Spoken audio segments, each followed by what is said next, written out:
Same morphin time, same grid channel. You guys know what time it is. We're going to be reviewing today DinoFury Season 2, Episode 3, Missing Pieces. If you're ready, let's go. And remember, you're in the zone, the superhero zone. Cue intro.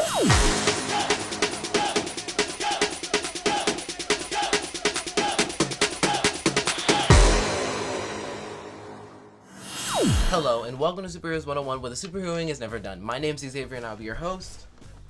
And welcome to my channel. And today, like you heard from the beginning of the video, we're going to be talking about Power Rangers DinoFury Season 2, Episode 3, Missing Pieces. If you're ready, let's go. But before we do, make sure you like, subscribe, and turn on those post notifications so you get notified every time I post, premiere, or go live on this channel. And leave down in the comments below where you think RAFKON is in the Power Rangers universe. But yeah, guys, let's not prolong this any longer. Let's get right into the video. So episode 3, Missing Pieces. It was not a particular character episode, but it was focused a little bit more around Zato and Ion. That's why I have the Red Ranger Dino key in again. So yeah, let's get right into this review. The episode starts off with Void Knight finishing up a kind of software update for Wreckmate, and a new Sporex teleports into the base by the name of Oculo. Oculo has the power of X-ray vision, and Void Knight comes up with a plan that Oculo, Slither, and Mucus will go out and use his X-ray vision powers to collect all the Sporks around the city so that Void Knight can have more energy to power his machine. And to circumvent the Rangers coming to stop them every time, Slither conveniently found a magical amulet in the basement that erases and scrambles people's memories, and he can put in the memories that they want them to remember and know. So that's interesting going into this episode. So we cut to the Ranger base with Ollie and Amelia. Ollie and Amelia are watching Solon as Ollie is booting up Solon for her software update that I guess she gets every couple of years. And yeah, so Amelia and Ollie are having this really good banter. Like, it's more positive than usual, and they're getting closer if you pay attention to these episodes as we go forward. So yeah, and then we cut to the entire Ranger team with Zato talking about how Solon found the correct calculations for where RAFKON is, and they're looking in that sector on their little diagram that shows their entire universe, and they're looking for those 3 suns. Then Solon wakes up and says, wait, I did those wrong, I made a mistake. And then she goes and says, wait, I need to go correct these calculations because they're off by a little bit. And then Zato and Ion are looking at Solon a little weird because it's like, wait, this update couldn't have fixed that much because you never make mistakes. You're a robot and you've pretty much never made a mistake up to this point. So we find this kind of weird. But they let her go off and do those calculations. And then we cut to Izzy and Javi, who are in the city having a conversation. And then as they're walking down some stairs, Solon rings them up and says, hey, we just found a Sporex near you. Can you go grab it real quick? And then Izzy and Javi are like, yeah, we're gonna go grab it. Then they go down and find the Sporex, but before they can get to it, Mucus, Slither, and Oculo get there before them, and of course Javi and Izzy morph and get right into the battle so they can get that bag of Sporex that Oculo is carrying and to take down these villains. So they have a fantastic fight scene, and it lasts for a while. And yeah, Zato, Ion, Amelia, and Ollie soon jump into the battle and help them out. But before anything can escalate too quickly, Slither and the other villains are able to group the Rangers up, and Slither uses his magical amulet and erases their memory and makes them think that the Sporex that has been spotted and that was called in on the hotline was actually a green juicy pickle, which I thought was absolutely hilarious. So the villains end up going back to their base, getting that Sporex that they stole, and the Rangers end up going back to Solon at their base, telling her about this juicy green pickle that the Rangers found instead of a Sporex. And then Solon starts to question their memories. They're like, wait, is there something wrong with your memories? Because it's kind of weird for somebody to call a pickle in for a Sporex on the Ranger hotline. And then Zato's like, wait, no, there's nothing wrong with my memory. Then touches her soldier and shows her like a memory of the pickle actually showing up instead of the Sporex beast. And yeah, Solon finally found the calculations while they were in battle for the particular area where RAFKON is, she finds the three sons, and Ion is starting to doubt her. He's like, you're questioning our memory, but what about yours? Ever since you got this update, you've been acting really weird. You've been making more mistakes, and you've been correcting them often, and you think our memory is weird, your memory is weird.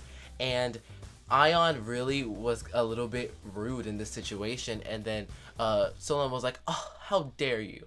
And basically Zato cools off that entire situation and breaks up the little banter and says to Solon, hey, RAFKON, I haven't seen it in 65 million years. It's my home planet. I need to go right now. And Solon's like, wait, maybe you shouldn't go. Maybe you should help the Rangers find where these other villains are with the Sporix and help figure out what's going on with your memories. And he's like, no, I have to go. Deploy the Combo Raptor Zords and the T-Rex Champion Zords. Solon's like, alright, okay, I understand. And she does that. Zato goes off to space. And yeah, the Rangers are left in the base trying to figure out what is going on with their memories and the Sporix. And then we have a little scene with Javi and Amelia. Javi wondering and caring about why Amelia's arm is still hurting, and he's like, oh, your arm's still hurting? And she's like, yeah, let's take a break from researching and let's just go to Buzz Blast and get a tutorial on how to fix my arm. And she goes on a little tutorial that Jane and J-Borg did, and let's just say J-Borg will never master the art of massage, and Jane will be in pain from J-Borg's massage for a while. So yeah, and then in that interview or in that tutorial of how to do a proper massage, Jane and J-Borg cut to some footage that they filmed earlier in the day where the Pink Ranger, Amelia, tells them to go to safety and saves them from being hit or hurt by the monster, but we get to know why Amelia's arm is hurting. So Oculo ends up throwing her into a pillar so hard, and I've rewatched this episode like 3 times, and every time Amelia got hit by that wall, I flinched. Oh my god, that has to be one of the hardest hits in Power Rangers. Like, the way she hit that wall was just so hard. And then, you know, Amelia and Javi, in disbelief that this event actually happened, call the other Rangers over, and they all discuss, wait, I don't remember this happening. When did this happen? And then right as they're talking, Solon is like, wait, Sporix attack in the city, the villains are attacking, the villains are back, and then the Rangers go to the city morph and they're taking down the villains. But meanwhile, we cut back to Zato in space. Zato has not found anything. He's using the scanners on the Zord because the Zord is now in space mode. It can scan things in space and has like sonar if you will. I don't know what sonar in space is called. Leave down in the comments below what it's called, because I do not remember what it's called in the slightest.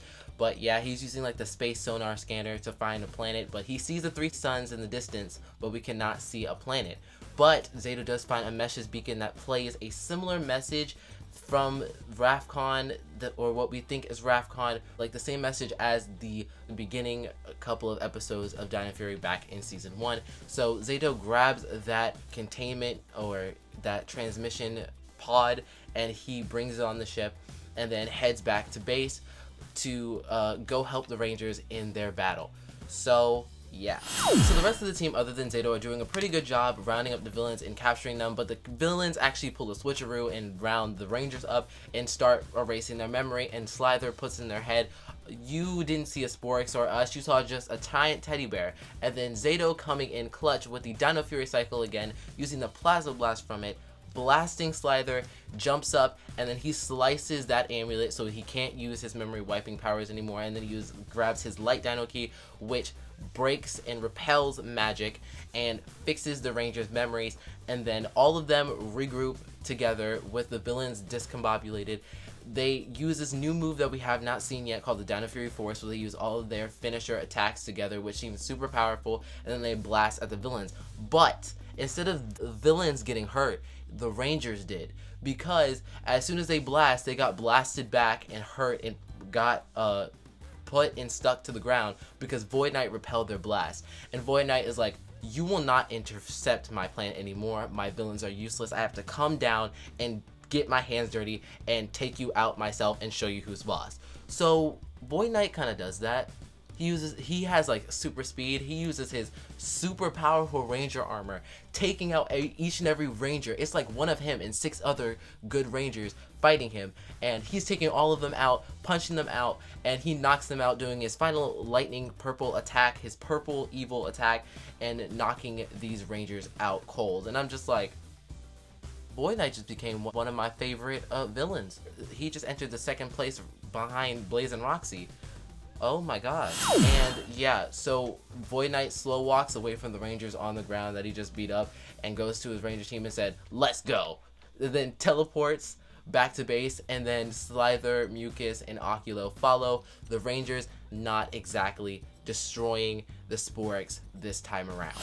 Then the Rangers teleport back to base, and then they apologize to Solon about how they were so rude about the fact that she was telling them that their memory was erased, but they were disagreeing, saying, "Oh, my memory is crystal clear," yada yada yada. They were apologizing for not believing Solon. In the middle of the apologies, Ion interferes and says, "Zato, I have to know where's our planet of RAFKON?" And Zato's like, "It's not there.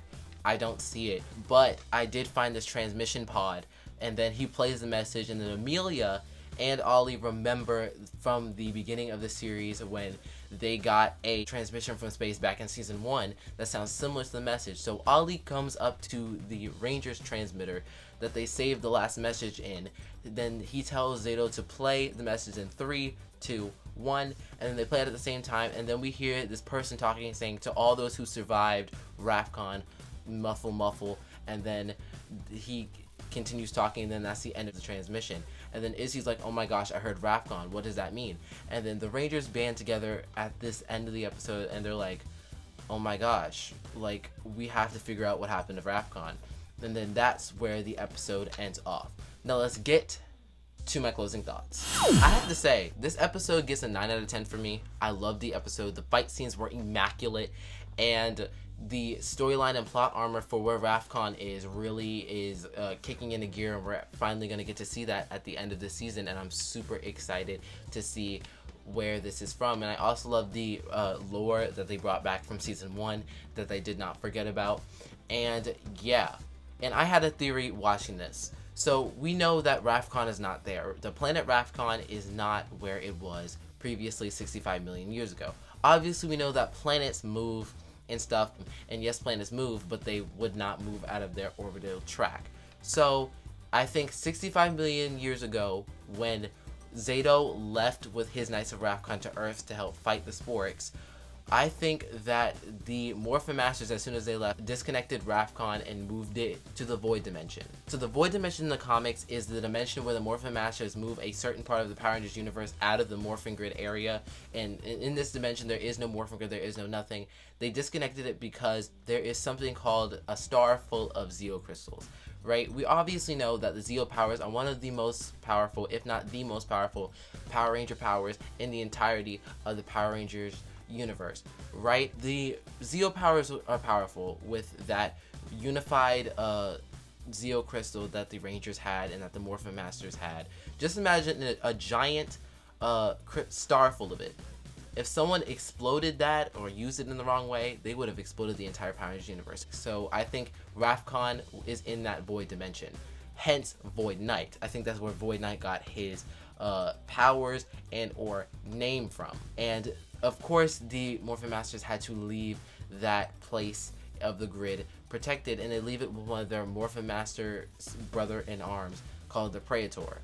The Praetor ends up terrorizing the entirety and taking over the entirety of the Void Dimension and making everybody live in fear because he wanted the power of the Zeo crystals for himself, and basically he wants to rule that area of space just until it exploded or self-imploded on itself. But the events of Beyond the Grid circumvented that, destroying the Praetor and leaving that star of Zeo crystals still intact. I think RAFKON is currently there, and I think we're going to get a major comic book appearance and presence by the end of DinoFury, because DinoFury is following the comics so much. If you want me to do a video on this theory, leave it down in the comments down below because I want to know. Also leave down in the comments below where you think RAFKON is in the Power Rangers universe. Do you think I'm right? Do you think I'm wrong? Let's debate down in the comments down below because I want to know. Anyways, guys, thanks for watching this video. If you liked it, make sure you like, subscribe, and turn on those post notifications so you get notified every time I post a video, premiere, or go live on this channel. Also, comment down below of where you think RAFKON is in the Power Rangers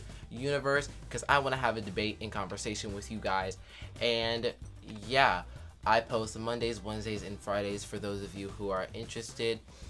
You should go follow my TikTok and Instagram for exclusive Power Rangers and superhero content. So yeah, can't wait to see you guys over there. And yeah, guys, if you guys want more content from me, you're gonna have to wait to my next video. And remember, yippee-ki-yay, let's ride!